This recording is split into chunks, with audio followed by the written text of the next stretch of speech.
Detail చూస్తే తిరుమలలో పాలక మండలి సమావేశం జరిగింది. ఈ సందర్భంగా టీటీడీ చైర్మన్ బిఆర్ నాయుడు అధికారులు కలిసి టీటీడీ ధర్మ ప్రచార పరిషత్ కార్యక్రమాల వాల్ పోస్టర్ను ఆవిష్కరించారు. తిరుమలలో రోజుకు పెరుగుతున్న భక్తుల రద్దీకి అనుగుణంగా వైకుంఠ క్యూ కాంప్లెక్స్ 3 నిర్మించేందుకు, దీనిపై సాధ్యాసాధ్యాలను పరిశీలించేందుకు నిపుణుల కమిటీ వేయాలని నిర్ణయించినట్లు తెలిపారు.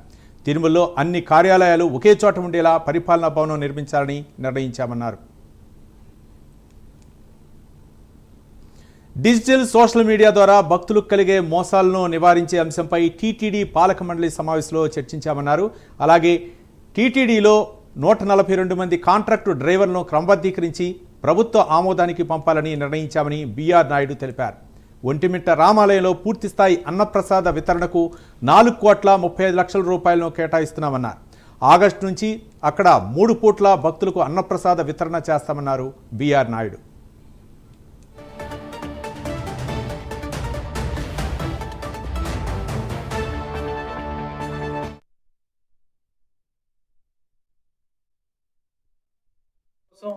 మనకున్న పైన ఉన్న అకామిడేషన్ ఏదైతే ఉందో, మనకి ఉన్న వసతి తిరుమల కొండ మీద లిమిటెడ్గా ఉంటుంది.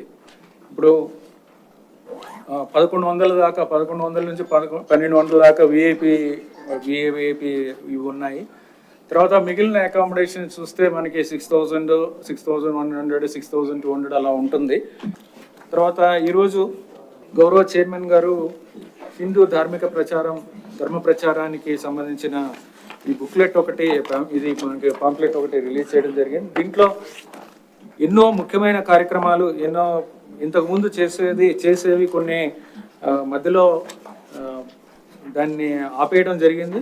సో ఎన్నో కార్యక్రమాలని మళ్ళీ పునః ప్రారంభించాలి అనే ఉద్దేశంతో 10 కార్యక్రమాల దాకా ఇవి త్వరలోనే ప్రారంభించడం జరుగుతుంది. వీటికి సంబంధించిన ఇన్ఫర్మేషన్ అంతా కూడా ఈ బ్రోషర్లో ఉన్నాయి. దయచేసి ఇవన్నీ కూడా చూడవలసిందిగా మీ అందరికీ కూడా, ప్రజలందరికీ చేయాల్సిందిగా మీ అందరికీ కూడా తెలియదు సార్.